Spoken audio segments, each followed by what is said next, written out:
Picture this. You've got a patch of the ocean that doesn't officially exist on any map.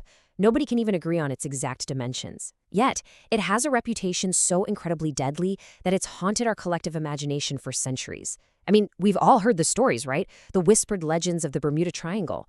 It's shrouded in mystery, it spawns some of the wildest conspiracy theories known to man, and a lot of folks consider it the most deceptive, dangerous place on Earth. But how exactly did a body of water, one that isn't even officially recognized by the US government, become so deeply feared? Well, in this explainer, we're going to put on our detective hats. We're treating this like the ultimate cold case to uncover what is actually going on beneath the surface. Okay, let's dive into this, because this is where the sheer scale of the legend really takes hold of you. Over the centuries, this invisible triangle has supposedly just filled up with wreckage, claiming the lives of ships passing through its waters and even planes flying way up in the sky. We're talking about 20 planes, 50 ships, and hundreds of people just vanishing without a single trace. Books have been written, movies have been made, and scientists have spent decades trying to explain the unexplainable. So, is this area just a string of tragic coincidences, or is there something, a little more sinister pulling the strings? Before we can solve a mystery, we have to rope off the crime scene. Unofficially, the Bermuda Triangle is bounded by the southeastern coast of the US, Bermuda, and Puerto Rico. But here is our very first massive clue. Those boundaries, they aren't universally agreed upon at all. Estimates range anywhere from 500,000 to 1.5 million square miles. That gives us a staggering 1 million square mile margin of error right off the bat. It could be an isosceles triangle, a scalene, maybe even a rhombus, depending on who's telling you the story. And because those boundaries constantly shift depending on the historical account, trying to track hard historical data is just remarkably difficult. Now, this legend definitely wasn't born overnight. Let's move to the timeline and see how this builds, because this lore was constructed over half a millennium of truly chilling disappearances. It stretches all the way back to Christopher Columbus in 1492, moves through some incredibly eerie 19th century ghost ship encounters, hits a horrific peak with the USS Cyclops in World War I, and then literally takes to the skies with Flight 19 in 1945. Our story starts way, way back in 1492. Christopher Columbus is sailing the ocean blue, heading toward what he'd eventually name San Salvador. He becomes the first person to sail through the Sargasso Sea, straight through our mysterious triangle, and actually live to tell the tale. But according to his translated logs, things got weird. His compass started acting completely erratically. A few days later, he reported the sea rising to these massive heights without any wind and described seeing a bizarre light on the horizon. He said it looked like a small wax candle lifting up and rising for a few seconds. Imagine hearing that 500 years ago when the world was barely mapped. It is the absolute perfect seed for a spooky fable. Fast forward to 1881, and we get one of the greatest campfire stories of the sea, the Ellen Austin. Legend has it this cargo ship stumbled upon an eerily silent, totally abandoned vessel bobbing in the Sargasso Sea. The captain sends a prize crew aboard to salvage it, but out of nowhere, a massive storm rolls in, tearing the two ships apart. When the weather finally clears, they find the ghost ship again, but the salvage crew completely vanished. The captain, being incredibly stubborn, sends a second crew over. Then a thick fog settles in. When that fog lifts, the ghost ship, the treasure, and the second crew are gone forever. It's a spectacular story. The only problem? Lloyd's of London actually registered the real 1881 journey of the Ellen Austin as being 100% incident-free. But, not every story can be dismissed quite so easily. In March 1918, a very real, horrific tragedy struck. The USS Cyclops, which was a massive 542-foot-long Navy cargo ship carrying over 300 men and 10,000 tons of ore, simply vanished while heading north from Barbados. To this day, it remains the largest loss of life in U.S. naval history, not directly related to combat. No SOS call, no wreckage, nothing. President Woodrow Wilson solemnly declared, "Only God and the sea know what happened to the great ship." And chillingly enough, in 1941, two of its sister ships vanished along nearly that exact same route. By 1945, the mystery moves from the water to the skies. 5 Navy torpedo bombers, known as Flight 19, take off from Florida for a routine practice run. Soon, the mission leader gets completely turned around and reports a malfunctioning compass. His final, haunting radio transmission was, "It looks like we are entering whitewater. We are completely lost." All 5 planes ended up ditching at sea after running out of fuel. But it gets even worse.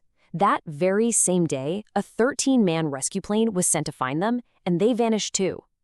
The official Navy report basically said it was as if they had flown to Mars. No trace has ever been found.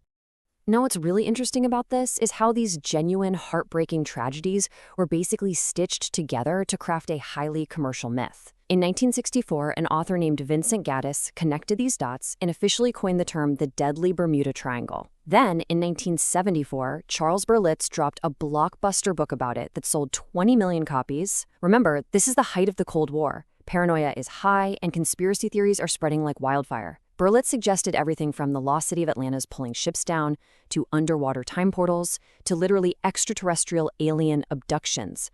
And pop culture just ate the whole shebang up. Investigating the scientific suspects. So we've got this mythological narrative fueled by sensationalism. But let's pivot for a second. It's time to put away the ghost stories and investigate the actual plausible science.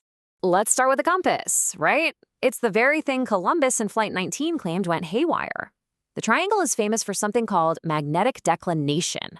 That's where the needle points to true north rather than magnetic north. It's a discrepancy that can absolutely throw a navigator wildly off course if they aren't expecting it.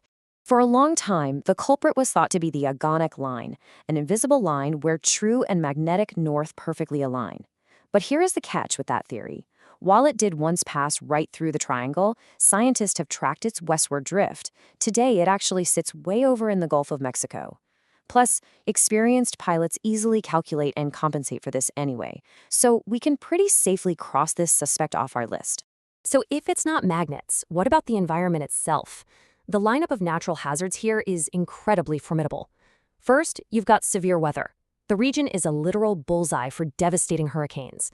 Then you have rogue waves. These are abnormally massive walls of water that can suddenly peak up to 100 feet tall. Add in the Gulf Stream, which is a super swift turbulent current moving at 4 to 5 knots. Just to put that into perspective, that is 300 times faster than the Amazon River. It can throw a ship miles off course and rapidly swallow up any wreckage. Finally, there's even a newer theory about massive craters on the ocean floor releasing these explosive burps of methane gas. The data plot twist. Okay, so all of that sounds like an inescapable death trap, right? But when you close the 1970s paperback thrillers and actually open up modern marine casualty databases, a completely different story emerges. So the crucial point is the hard data, 0.02%. When the YouTuber Johnny Harris pulled global shipping data from Lloyd's List for the year 2021, out of a staggering 8,634 boats that passed right through the triangle, only 2 experienced an issue.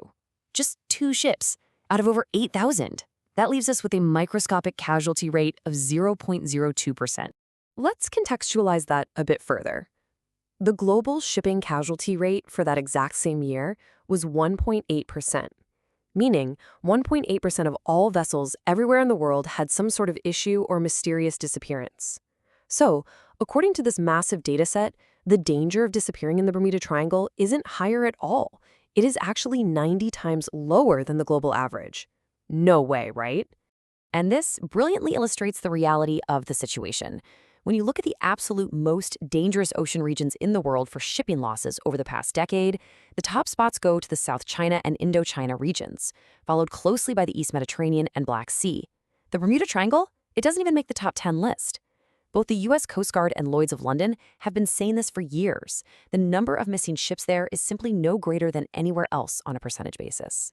Need a little more proof? A separate, massive data set analyzing over 150,000 marine casualty records from 1982 to 2015 isolated about 9,000 global incidents. Of those, only 361 occurred within the Bermuda Triangle. That's just 4%, which perfectly mirrors standard worldwide marine traffic patterns. But here's the most damning piece of evidence against the myth. Out of all those modern incidents inside the triangle, absolutely 0 were officially classified as disappearances.